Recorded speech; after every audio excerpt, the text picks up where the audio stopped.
Hello, I'm going to present very briefly how the algorithm random forest works.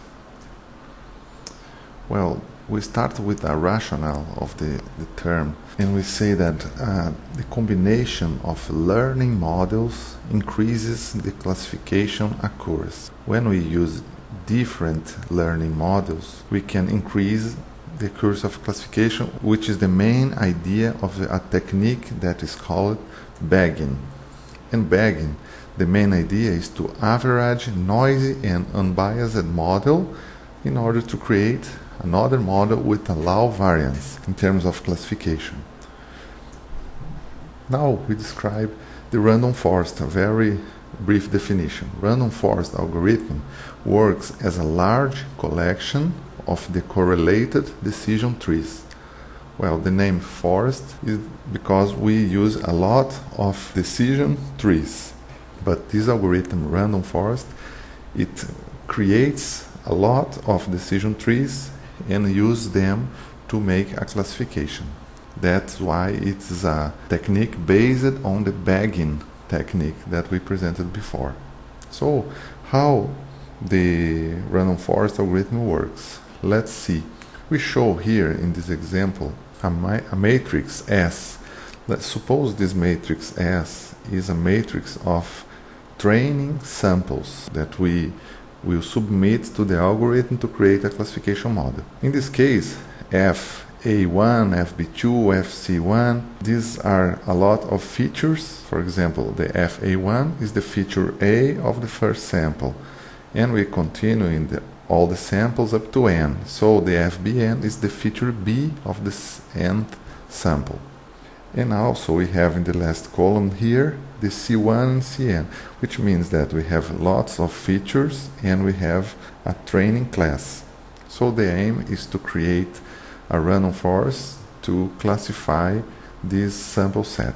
How the algorithm works in detail? Well, we get this sample set, and from this sample set we create a lot of subsets with random values, which means that, for example, in the first subset we used the line number 12 and the line number 15 and also the line number 35 and also some other random elements here. So we get a subset of that previously shown sample set, and from this element we create a decision tree number 1. Then we make another random subset with different values. You can see that we have the sample number 2, sample number 6 and sample number 20 and many others. With these values we can create a decision tree number 2, and from this M sample we can create the decision tree number M.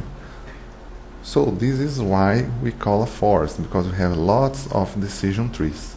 And after we created all of these decision trees, I'm going to repeat that we use different samples from each of the sample sets here. We create a subset with random samples.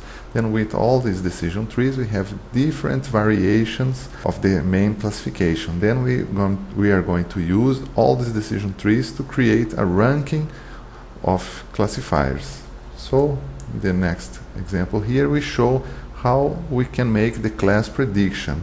I showed 4 examples of decision trees here only to see how the class prediction will work. In this case we have 4 decision trees.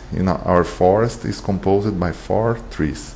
If we have a new element to classify, we are going to ask for the first tree what is the prediction. Suppose the first tree said that the classification of this sample is class 1, and then we call to the second decision tree, it says that is the class number 3, and then the other says that is class number 1, and the other says is class number 2.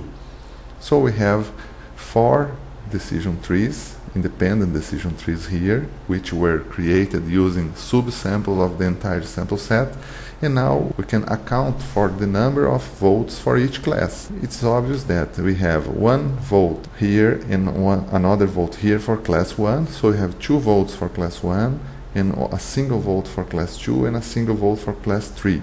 So the result is going to be class 1. This random forest classified all the elements, and the class 1 was the selected class of this classification. So it's a very simple process. The difficulty here is to create a lot of decision trees, but this is the creation of decision tree belongs to the algorithm of decision tree. So this is the idea behind the random forest algorithm.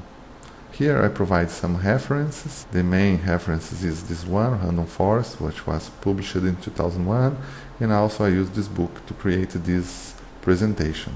So this is how random forest algorithm works.